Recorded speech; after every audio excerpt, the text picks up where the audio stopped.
all. Wanted to do a video for you um, because I'm working on something, so it's always easiest to give you some videos based on something that I'm working on. I'm actually working on a cookbook, and which has a lot of images. And if you're new to InDesign, one of the most frustrating things you may come across is how images work in InDesign. Now, I've been using the program for so long, I know exactly what it does. So if I select an image wrong and something moves not the way I wanted it to, I know why I did it. But being new to InDesign, this is something that you may struggle with. So what I recommend is just opening up an InDesign document and placing a couple of graphics and playing around with it, getting familiar with how InDesign does images. All right. Now, first we're going to talk about a concept. If you're familiar with Word, you can place an image in Word and you can move that image around. All right. If you place that image in a text frame in Word, you can move that image within the text frame, and then you can move the text frame around. All right.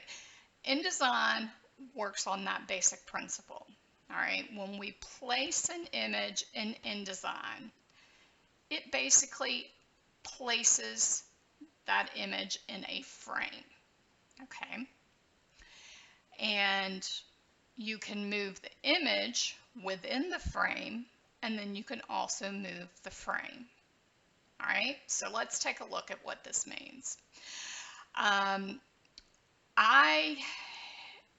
You could do a file place, but typically I have a setup here that has three monitors, three pretty big monitors, and I typically have Adobe Bridge opened in one window, and then InDesign opened on one monitor, and then Adobe InDesign opened on another monitor.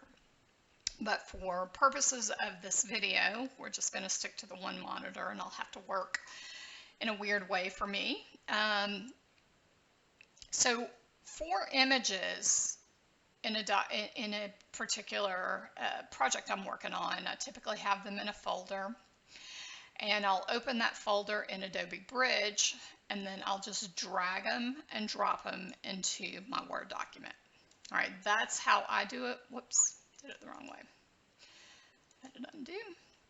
Let's do that again. So drag and drop it. It'll come up on your cursor, and you just drop it wherever.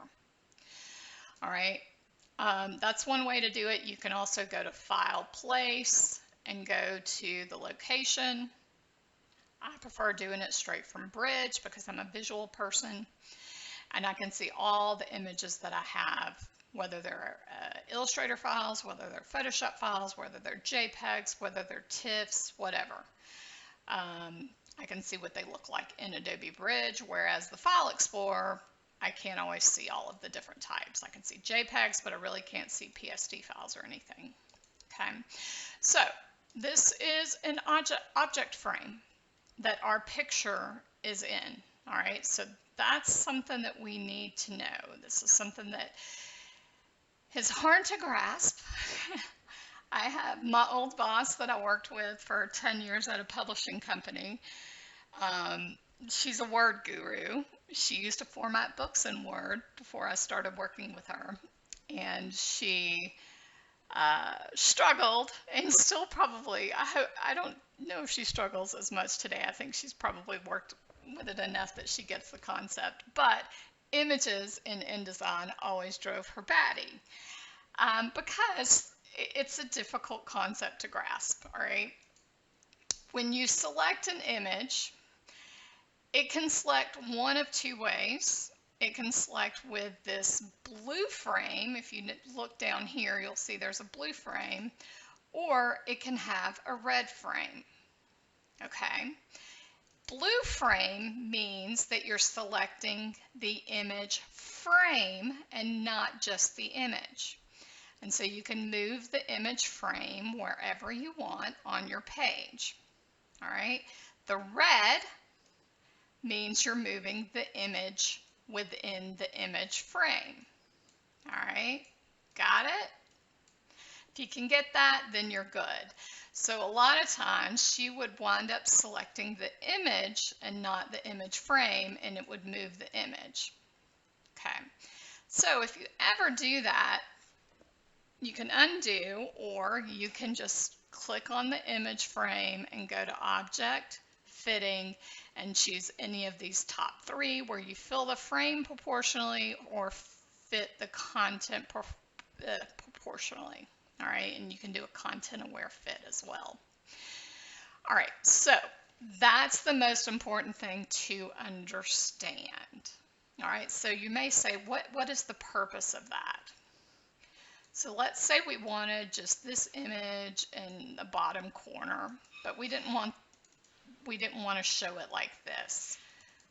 We wanted it to be maybe like this. All right, so we have the image frame, which I placed, which I sized in this corner. And then we had the image. So you'll see this red outline, whereas half, a good bit of the image is not in view. It's because it's not within the bounds of the frame. So you can kind of look at it, if you're familiar with Photoshop, it's almost kind of like a mask. Okay, but not really, because you can move it and determine what part of the image you want to show, but you can do that with masks as well. All right, so now if you'll notice, this image is now cut off. All right, so be careful when you're doing that, doing it this way, because you probably don't want to cut off your image within the frame that you have available. Okay, now something that's important to know when I'm working with images, I always have my links panel up because there's a lot of good information on your links panel. Mainly right here, you'll see it says actual PPI 300. So the image as is, as it was placed within InDesign at that size, and we can go back to it. I can actually place it again. We'll place it again, so I'll show you this. This image is 300 DPI at this 9.5 inches by 12 inches. All right, so it's 300 DPI at that size, or these are the pixel dimensions, 2850 by 3600. So that's important to note. Another thing that's important to note is the effective PPI. Well, because I haven't done anything to this one that I've placed, it's still at 300 DPI at 9.5 by 12. If we look at this other image, because I've actually done some scaling, we'll notice that the PPI is only 269. So in that case, we would want to resize it to get it down to 300. Okay. And so let's do that again. That is the reason why it gave me that weird pixel dimensions instead of the effective PPIs, because I didn't scale it proportionally. All right, so now that I've scaled it proportionally, it's now 329. So that's something important to note, is that when you have the image selected and you want to resize it, so you've got your red, if you hold your shift key down, it will keep it proportional. If you don't hold your shift key down, it won't keep it proportional. All right, and so you'll get this weird pixel dimensions. All right. All right, so now let's look at the object frame fitting options, because this is what I use. So typically what you can do is, let's go to our object drawing box, so this rectangular frame tool. So we're going to draw a frame here to the size of our page plus the bleed So we got to bring it up. So it should all be on that red line. Let's zoom in. We're on the bleed line out here, and we're on the bleed line up here, and we're on the bleed line up here, and we're on the center line. So we're good. All right, so now I've got this frame here, and I can go to my image again, and I can drag and drop the image within the frame, and it's going to fit it. And if we look at our links panel, it's 300 dpi. All right, but we know that this image was 9.5 by 12. So it's still 9.5 by 12. So if we select the actual image and not the text frame, we'll see that the image is actually being, part of the image is actually being cropped out because it's fit within that text frame.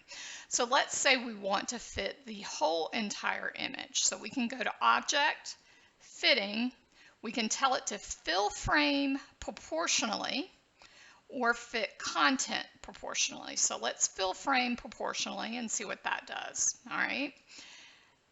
The whole image is filled within the frame, but we didn't lose any of our proportions. It's still proportional all the way around. All right. And the effective PPI is 351, so we're good. All right, let's undo that and let's see what the other one does. Fit content proportionally. In this situation, because this image, it's kind of hard to tell, but there's going to be some areas where it didn't fill up to the top. This image is hard to tell that way, but some images will not fill the frame all the way. It'll leave a little white mark. So play with the object fitting, fill frame proportionally, and fit content proportionally. Those are two important things. And the shortcut keys, these are good ones to remember if you're going to be doing a book with a lot of images. It's Control-Shift-Alt-E to fill the content proportionally, and Control-Alt-Shift-C to fill the frame proportionally. All right. Now, if you wanted to, you could go in and change this around, but again, our DPI is going down and it's going to be pixelated. And in this situation, I may go into Photoshop and resample the image, which isn't always the best thing to do. But depending on the image, this is something I will do because Adobe has gotten a lot better with their AI when it comes to resampling images. 10 years ago, you really couldn't resample images effectively. Today, you can, but only if you need to resample them by a little bit. If this image was a 2x2 at a 2x2 at 72 DPI, and I wanted it to be an 8x8 at 300 DPI, there's no way I could get it to force itself up and still look good. So keep your links panels open when you're working with images. Remember, you have your text, your image frame, and then you have your image. So you can do a lot of different things with that. If you are scheduled to work on a book with a lot of images, take the time to just place some random images in an InDesign document and play around with it, because if you're not familiar with how it works, it can cause you a lot of issues. So I hope that helps.